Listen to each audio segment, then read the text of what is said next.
some of you know me because you've taught my daughter, but for those of you who don't, I'm Kira. I'm a licensed marriage and family therapist, and I also am our Chief Program Officer of all of our school-based mental health initiatives at Children Families First, which is a nonprofit here. So that's kind of why I'm here today and talking. So I have, if you want to get out your PowerPoint, you'll probably need it because I'm definitely going to be looking at some images. So a few objectives today, which is first to kind of understand the developing brain, what that looks like for young kids, and then we'll look at identifying practices to support student disabilities and challenges and those special needs that children have. And then we'll look at techniques to support mindful responses because, as it's been said, you all have very hard jobs and requires a lot of energy, and there are a lot of challenging behaviors. So part of it is managing our own stress responses so that we can respond mindfully to the kids that we're working with. So I want to start off by asking, what kind of skills do you want the kids that you teach to have? For example, I think it's really important for our kids to have empathy. So what are some other skills you want your kids to have? Just shout it out. It's going to be interactive. I'm warning you now. I ask a lot of questions. Teaching them to vocalize their emotions. Vocalize their emotions. Yes, awesome. Compassion. Thanks. Respect. Yes. Express their needs. Yes, express their needs. Yes. Others? Self-regulation. Self-regulation. Absolutely. All right, good one. So the way that we communicate and interact with the children around us is basically how these life skills are built. When we react to children in those crucial moments, we miss those opportunities to build those life skills that you all just mentioned. So if you look at this image right here, it's pictures of cells in the brain. And so and I'm going to go over it in more detail. But you will play a very important role in these children's lives because 0 to 5 is when children are developing the most. They are basically creating the foundation of who they're going to be and the skills that they have in this time period. It's a critical time period, and you all are with them more than often their parents, right? So you all play a very important role. When you look at this image, you will see kind of what looks like ink blots. They look like, someone held a pen on for too long. If you look at, and it might be a little hard to see, so sorry about that. Those are cells. Those are brain cells. And if you look at the image, you'll notice that the amount of brain cells between 36 weeks gestation to 6 years looks pretty much the same little amount of ink blots. What you'll see changes are all those branches from one cell to another cell, okay? Why I'm going over this is because this is showing how important those experiences and opportunities that children have in that 0 to 5 age range are so important because they are building all those connections during that 0 to 5 time frame. Now, something really important happens starting around age 4, and you'll start to see that the amount of connections actually goes back down, right? At that 2 years, there's tons, and then at 4 and 6, you start to see less of those branches, okay? That's because a child starts to go through what we call pruning and myelination. I know these are big neuroscience words, so I'm going to explain this all to you, okay? Pruning is really important. It's basically like you prune a rose bush. The brain starts pruning all the connections that a child no longer needs, all right? So the ones that they don't use or they don't need anymore, the brain starts to say, get rid of that connection. We don't need it. And then what happens after, around age 6, the child goes through something called myelination. And that's basically where the connections that stayed in the brain get what we call a myelin sheath, and it's insulation for that connection. So think of like a wire and how wires have insulation around them to allow the electricity to move faster. The same thing happens in a child's brain. They get this myelin sheath, which is insulation, and allows the cell to basically transmit information to another cell really quickly and efficiently. So why is this important? Well, because when we are working with children, we have to think about developmentally appropriate practices, all right? We have to consider the formation of the connections and then the pruning and the myelination, because although a child may be able to do something like impulse control at age 3, they might be able to sometimes control their biting, their hitting, their screaming. It's not until they go through that myelination that they're actually able to do it consistently and efficiently, right?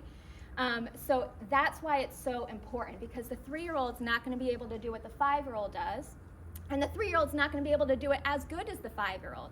And it's really not until after they leave your classrooms and they go on to kindergarten that they are really getting that myelin sheath, which is allow them to use their skills to the best of their ability.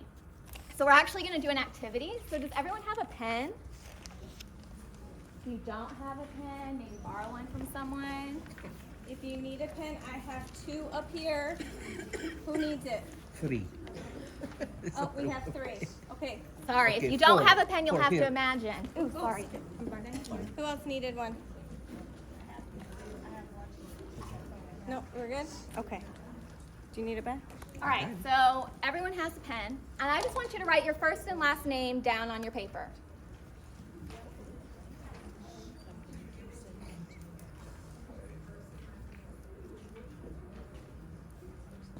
First and last.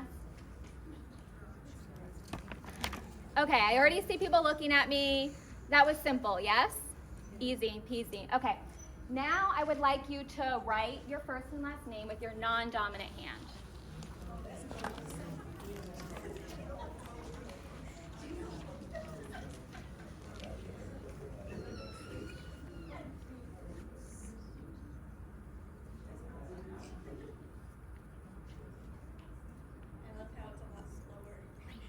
Slower, more concentration.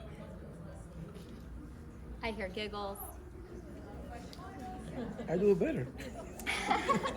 All right, so it seems like that took people longer. Next time. For the most part, you maybe had to focus Yes. more. Did it look like a 5-year-old wrote it? Okay, this is the perfect example of myelination. You all have written your name over and over and over and over again. I don't know what that number is, but thousands of times, and you can do it. And your cell says A, go to B, and write the name, and it's simple. Non-dominant hand is the perfect example of what it's like for children, right?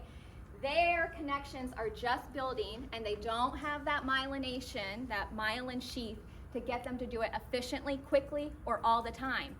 And if you're working with young kids, you know when they're trying to write their name, sometimes they can do it, and sometimes they can't do it.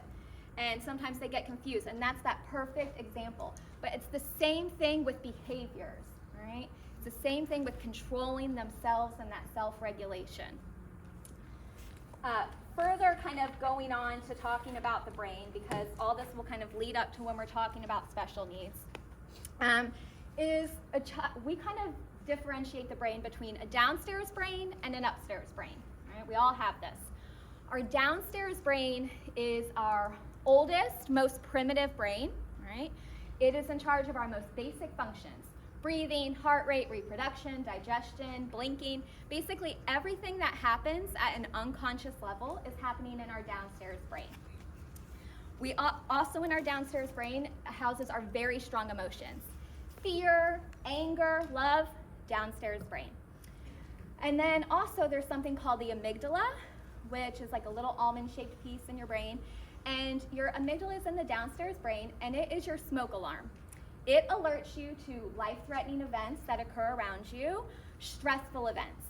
And it basically sounds the alarm and says, hey, something stressful is happening, something's life-threatening is happening, and your body ends up making all these internal adjustments to react to whatever's happening.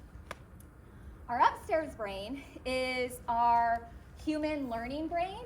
It is in charge of decision-making and empathy and trust and self-reflection, and all those life skills that you all just mentioned to me are in the upstairs brain.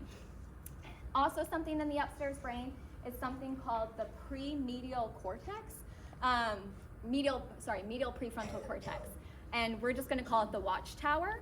The Watchtower is located right here, which is a fitting name for calling it Watchtower.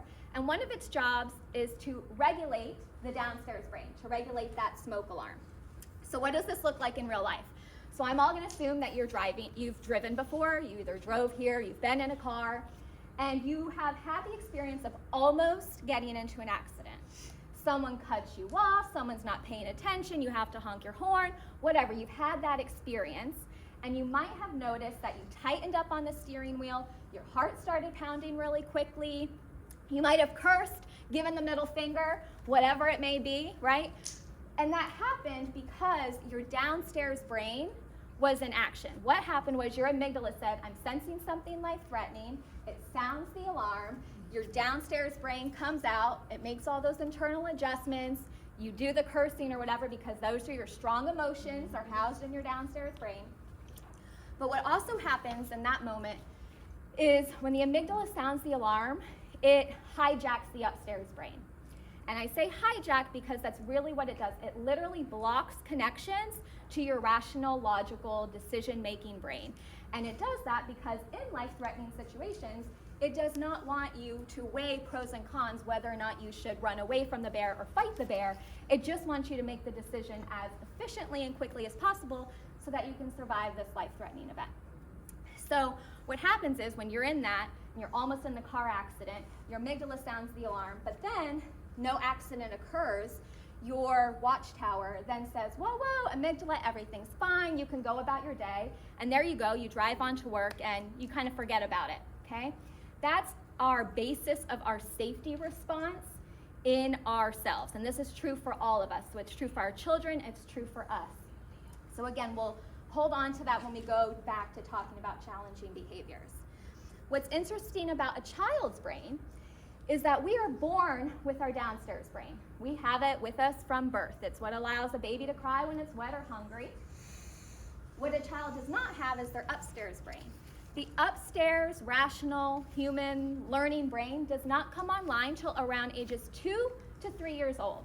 So that means some of you are working with children whose upstairs brain is not even online.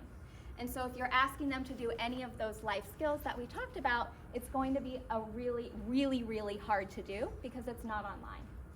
And our upstairs brain actually doesn't finish growing until, or kind of coming together until our very late 20s. So it's something that we all are kind of growing.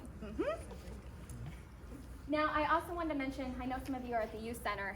If you work with adolescents, another very important age is the 11 to 12 age range. That's another time where that pruning and myelination is happening for adolescents. So if you see a lot of behaviors and kids are testing things, that's a lot of the times why. Just to give another example, I meant to say this. The way I like to look at the downstairs brain and upstairs brain for kids is that the downstairs brain is like research and development. So they're coming up with all these crazy ideas, but there's no CEO to kind of say this is what we're going to do. It's just pure chaos. And so what children need is us, their parents, their caregivers, to be the CEO to help them self-regulate and self-soothe because they don't have that CEO in their watchtower to be able to help regulate them. On this page, you'll see the upstairs brain, medial prefrontal cortex. I'm not going to go into all of that. I just wanted to give you some examples of everything that the medial prefrontal cortex, that watchtower, actually does. And I really just wanted to point out how sometimes our expectations of children are really unrealistic and neurodevelopmentally inappropriate. All right, we're not paying attention to where their brain is actually at. So for every child really is a unique individual, and if we treat each child the same, or we expect them all to be on the same developmental timeline, we really miss this opportunity to create equitable education and equitable play in the classroom because every child is so unique. Every child is different. The 2-year-old upstairs brain may start to be online, but the 3-year-old may not because there's such a wide range of when we really start to see it. So when we look at student disabilities and challenges and special needs, we really want to pay attention to the neurodevelopmental side, and then also note that some children may have other special needs that are occurring, all right? This could be physical, emotional, learning difficulties. And I have a list here of some special needs that children may have. It is not an exhaustive list. There are so many. Some of the more common ones that we tend to use in the education field are ADHD. We've all heard that one. Or we hear autism spectrum disorder. But there are so many others that children may have that you may not be aware of. So we talked about child abuse earlier. Child abuse may be a special need that a child is having that you may not be aware of, or maybe it was historical child abuse that, again, you're not aware of. There may be trauma. Sometimes for children, divorce is very traumatic for young children, and you're going to see behavioral challenges and concerns if that's happening. There could have been a car accident over the weekend. There could have been a fire. There could have been plenty of things that may be causing a child distress.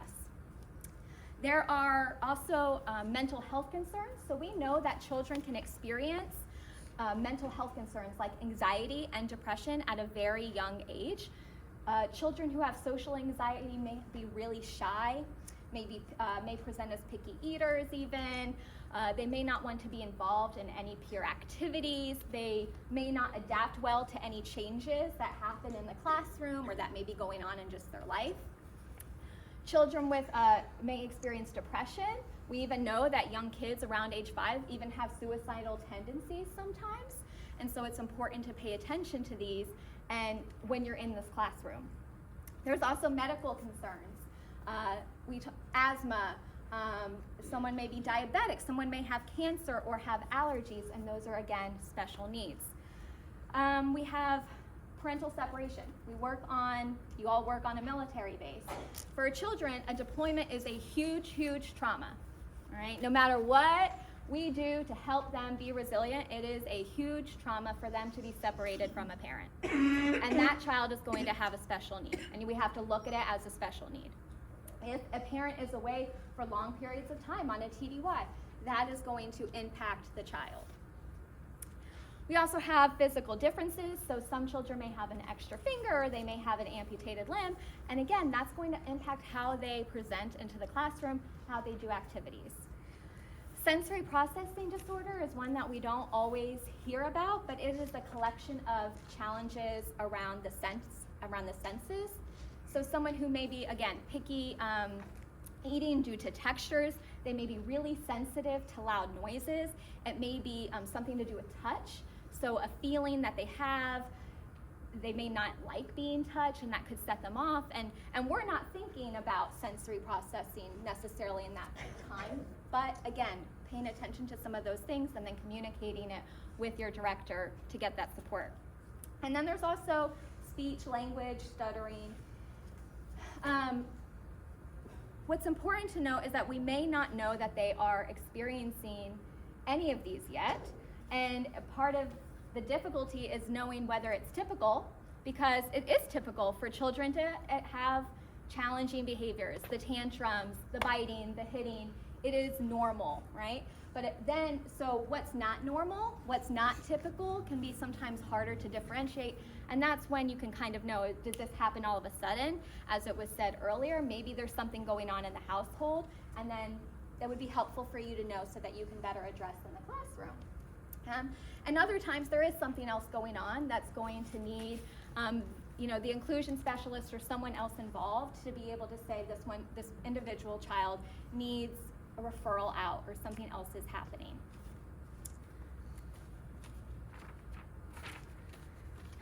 So when we're in the classroom, one way that we can address these special needs and challenges is to look at the 5 factors of access.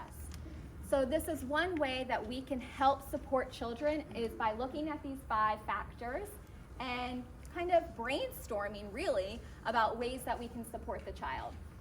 So the 5 factors are the environment and materials. So how is this child impacted by the classroom environment, or how do I need to adapt the environment and materials in my classroom to support this child?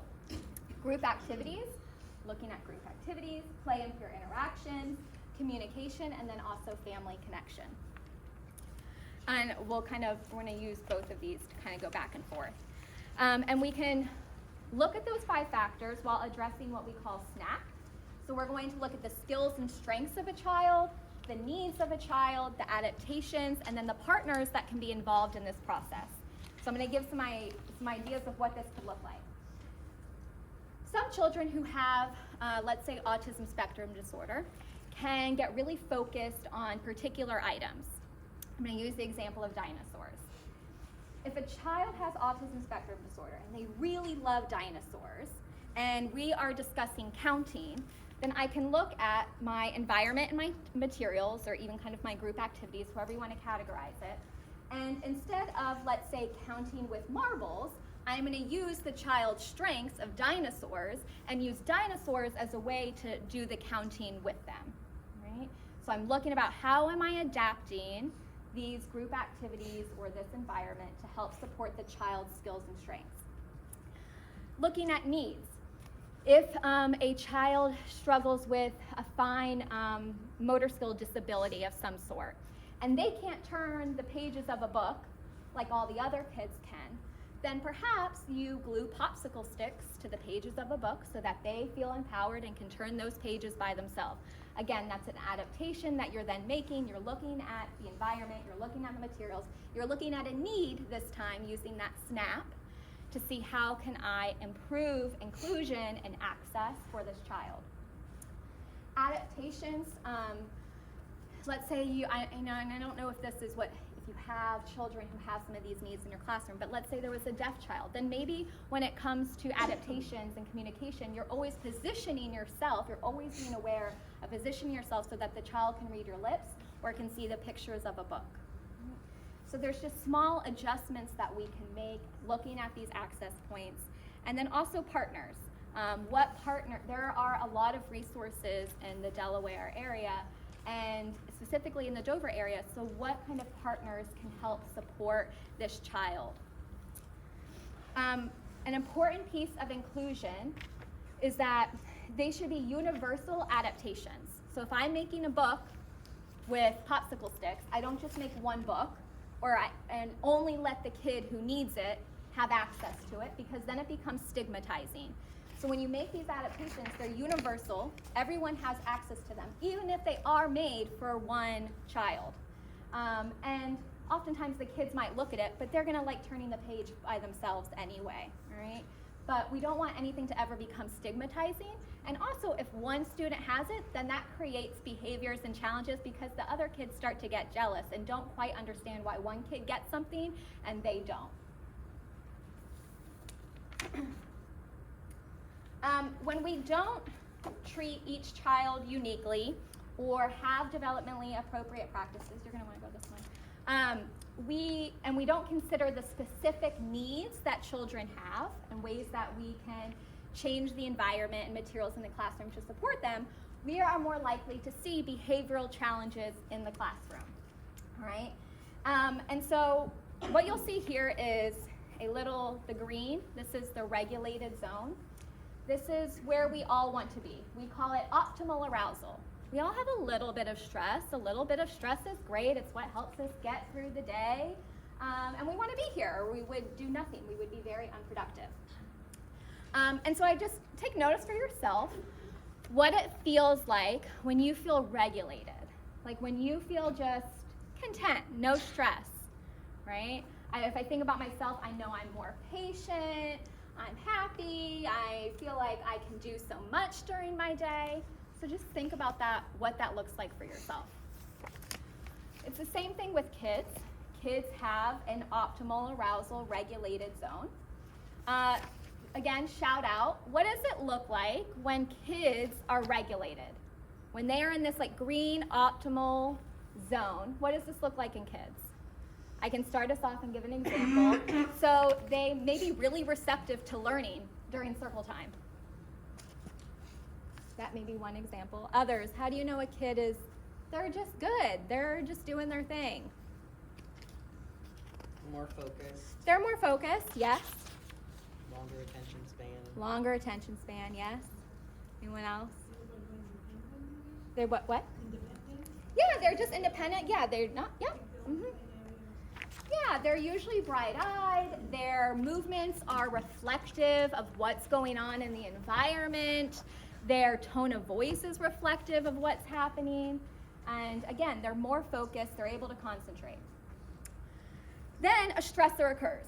We don't know the stressor. It doesn't have to be a life-threatening event. For kids, it can be very, very small because they are living in their downstairs brain. And even if their upstairs brain is online, it is not very strong, not like their downstairs brain. So it does not take much for a small child to go from 0 to 100, right? So some type of stressor occurs. And they either go into what we call hyperarousal, which is the red, or blue, which is hypoarousal. Hyperarousal is an above normal response where our body releases adrenaline and cortisol into our body so that we can fight or flight, right? We have our fight, flight, freeze responses. Hyperarousal is our fight or flight. I'm either going to attack that bear or I'm going to run away from that bear, right? So this is the biting, hitting, screaming that you may see in a kid, the aggressiveness sometimes. So that's our hyper. Our hypoarousal we go into is our freeze. This is where we withdraw. This is a child who maybe looks bored, who's away in a corner. And so children will react in different ways, just like we all react in different ways. Sometimes if you check in with yourself and you're in that hyperarousal, sometimes you're more irritable. You might notice yourself when you're in hyperarousal being less patient, less flexible. You might be driving a little bit crazier on the road and everyone's, making you upset. And when you're in hypoarousal, for adults, it can look differently. But again, you may want to just be alone. You're binge watching TV, you're eating that pint of ice cream, you just want to be alone and you don't want to talk to anyone. And the same thing happens for young children, and they go into these zones. Now, thinking about for yourself, when you are in a red or blue zone, do you feel comfortable in those states? Like, is that a comfortable state to be in? No, right. And it's not comfortable for kids. They don't want to be in those states. Do you think you can learn in those states? No, we can't, because when we've gone into hyperarousal or hypoarousal, that means our upstairs brain has been shut off. The connections have been disconnected. And the same thing again for young children. Our jobs, what we want to try and do is make sure that those 5 factors of access, those points, are conducive to helping kids stay in the green zone. That all of our measures, and it's hard work, let me just say, we're asking a lot. It's hard work. We want to make sure that these kids are staying in the green zone, but we're also wanting to make sure that we can help them get back into the green zone if they do kind of have that challenge, because ultimately they're going to have that challenge at some point. Where I tend to find that we struggle getting them back to the green zone is because behavior has been widely viewed as bad or good. Bad or good with consequences. If you don't do something, I'm taking this away. If you don't do something, you're not getting this, all right? And if you think about that for a second, it pokes the bear. It pokes that a little amygdala, that little downstairs brain, when we start to kind of add those threatening consequences. What I'm going to try and ask you all to do is to start looking at these situations as stress responses. Is this child safe, right? How do I create safety and trust with the child? Is the child confused, is the child bad, or is the child confused because they don't know what's being taught right now and they feel embarrassed and they don't have the words to be able to express that yet? They don't know what they're feeling, right? Is the child bad because they're hitting or biting? Or is it because that they are struggling with peer interactions and they don't know what to do? Maybe it's too stimulating for them. Maybe they're having some social anxiety, and the only way they know how to react is in those ways. And so starting to adjust from behavior as being seen as good or bad, but what's happening in this situation? What can I do to help them get back into this green regulated zone?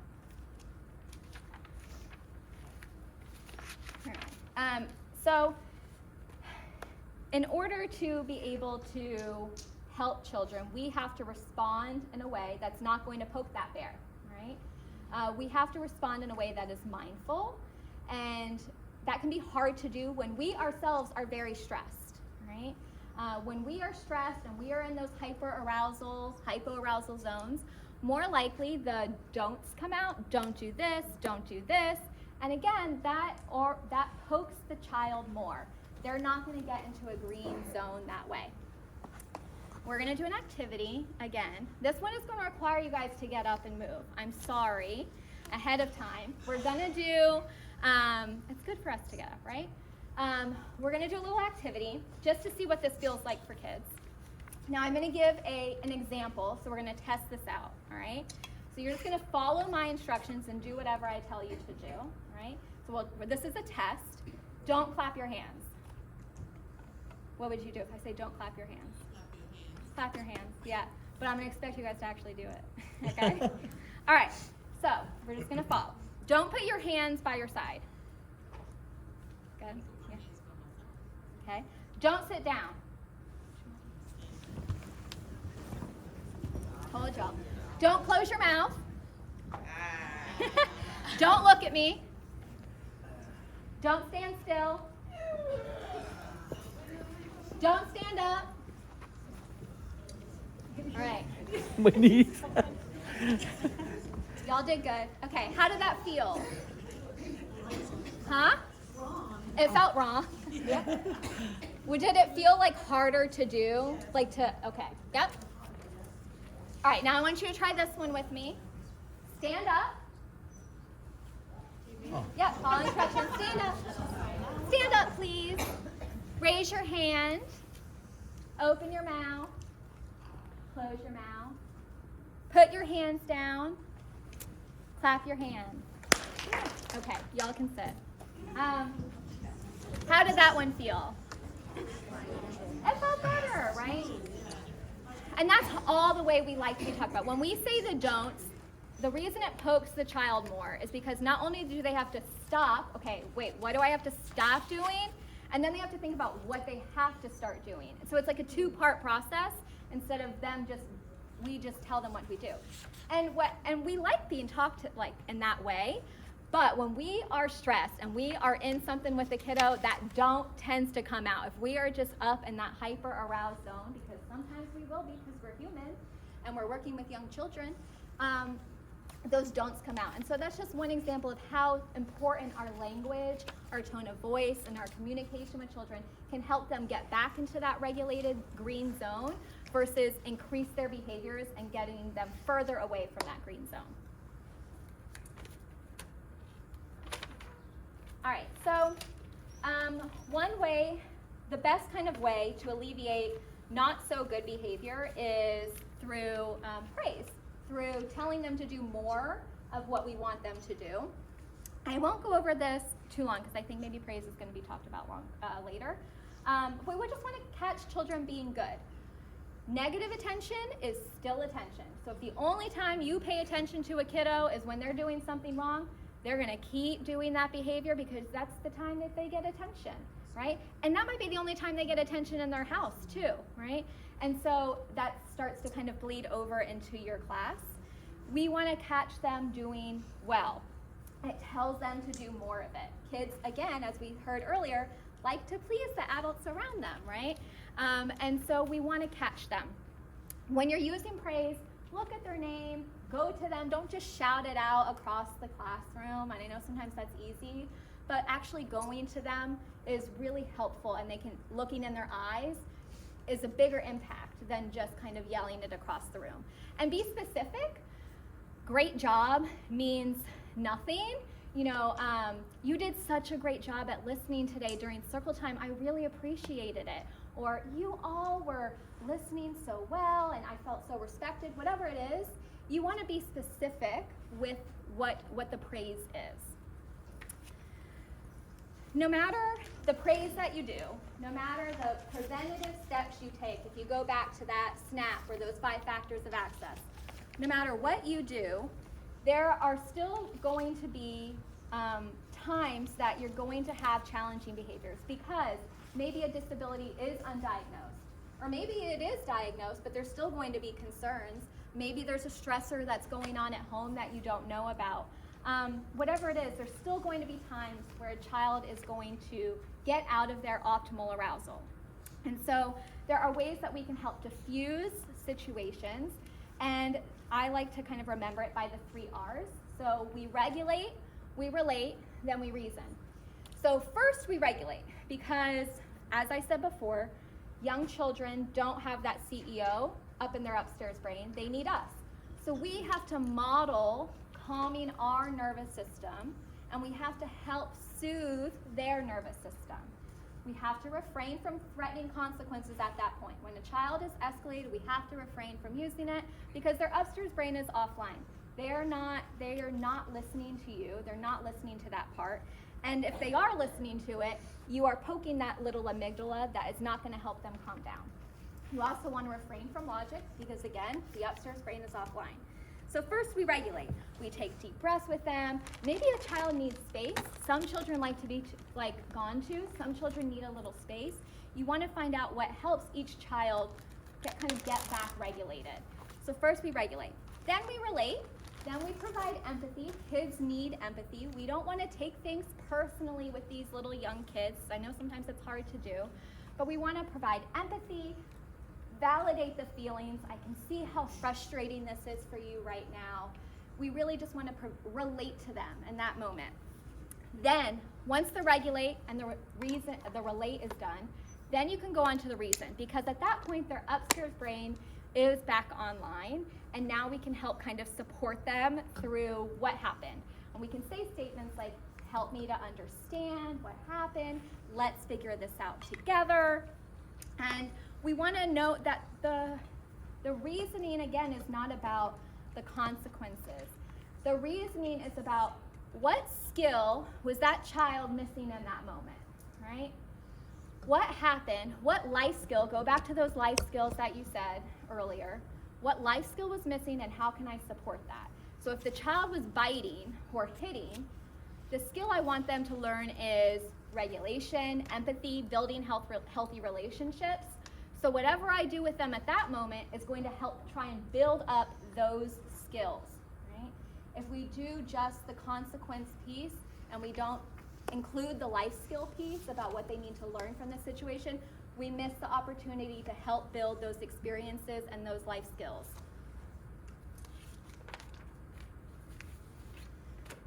Now, responding mindfully is really difficult, right? It can be. Sometimes we show up to work and we're in a good mood and we just had a great cup of coffee and we had good rest, and we show up to work and we're going to be great all day. And there's other days where we all have stressors going on in our own life, and we show up to work sometimes just a little bit more on edge, which is normal and okay, but we have to be mindful of that. And so sometimes it's really helpful for us to take a temperature check of ourselves. How am I feeling right now?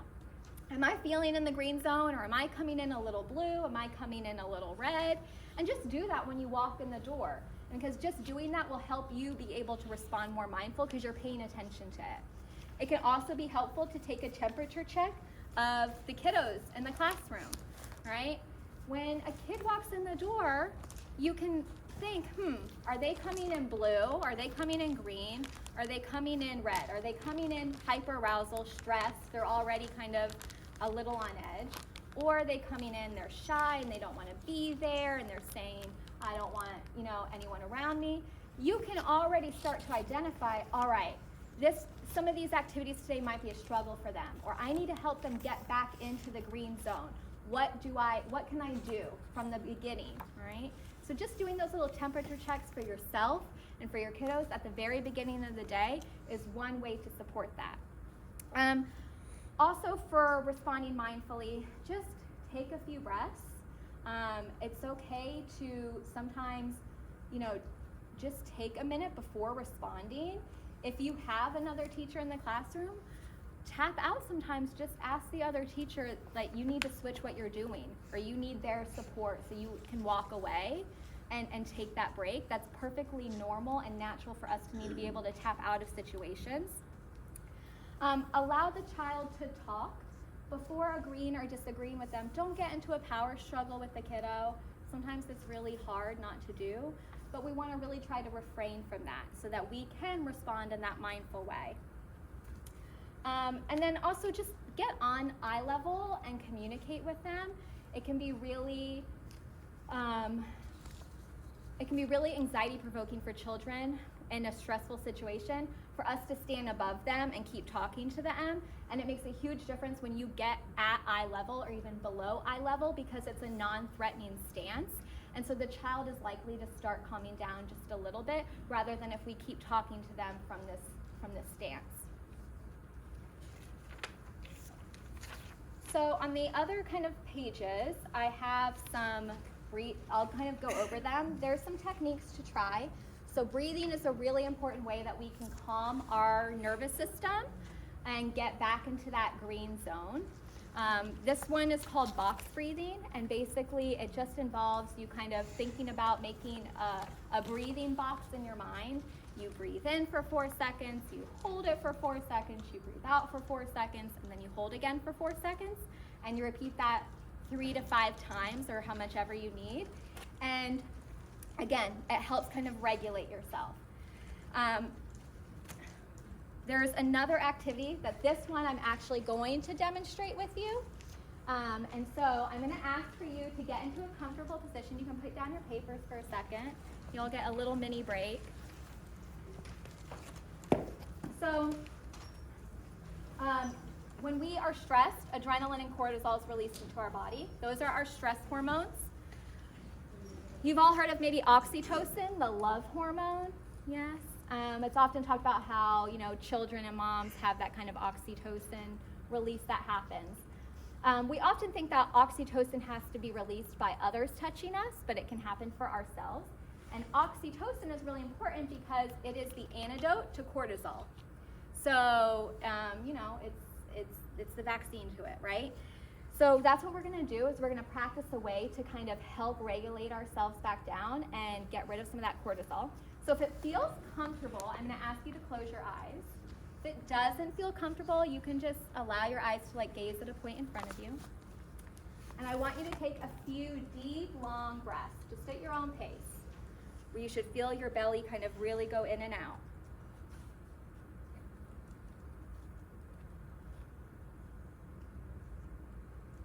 Now when you're ready, I'm going to ask you to put your hand over your heart.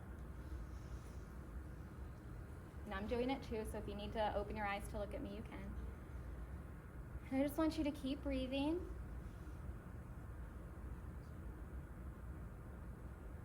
Just notice the rise and fall of your chest. When you're ready, you can also put your other hand over your other, so now you have 2 hands over your heart. You're kind of giving yourself a mini hug. Notice the difference in weight. When you're ready, I invite you to do tiny little circles over your heart.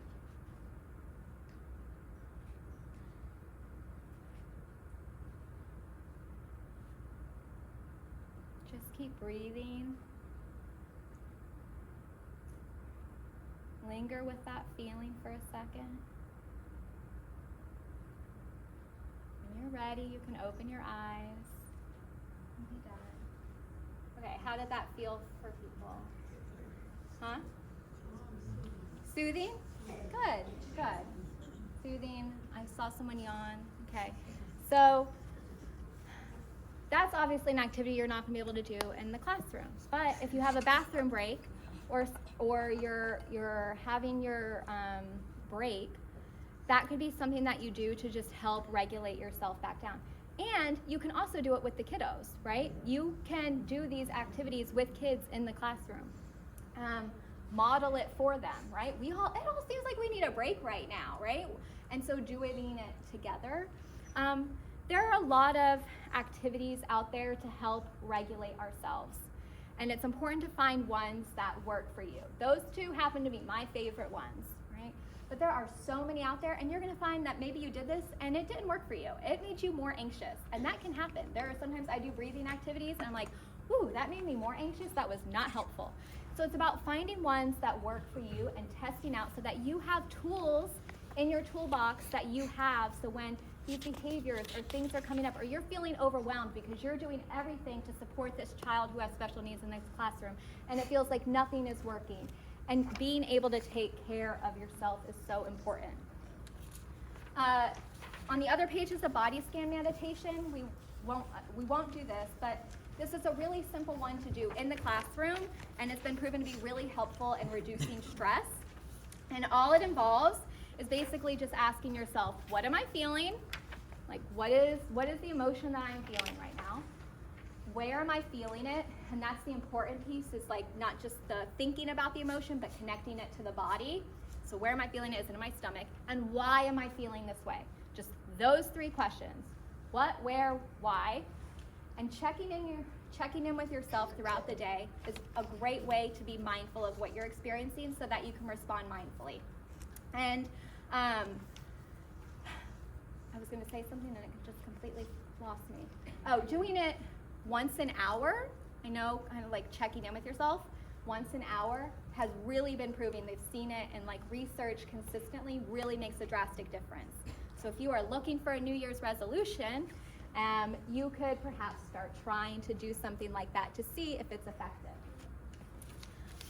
Before I get to questions, I just want to give you some resources.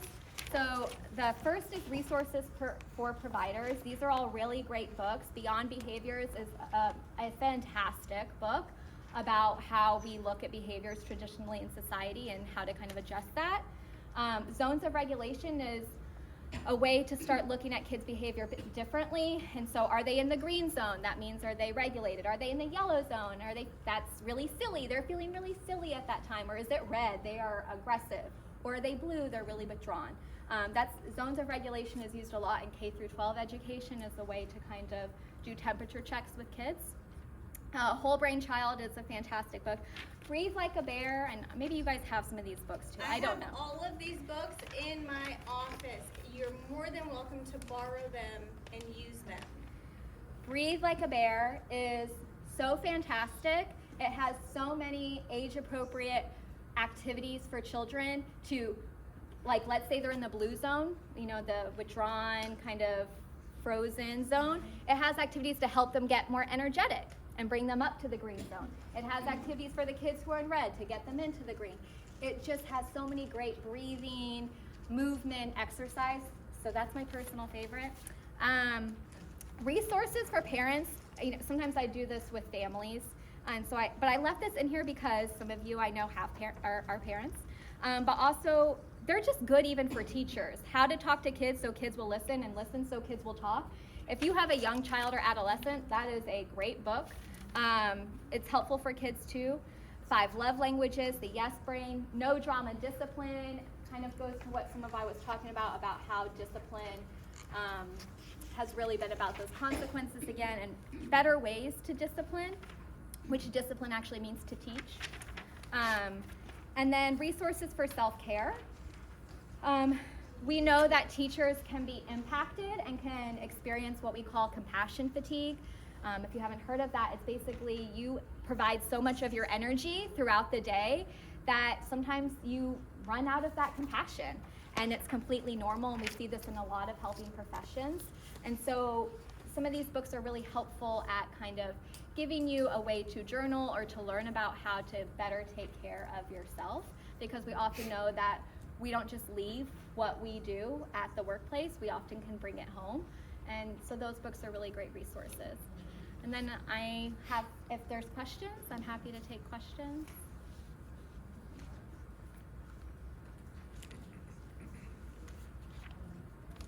Questions? All right. Perfect. Okay. Thank you so Thank you.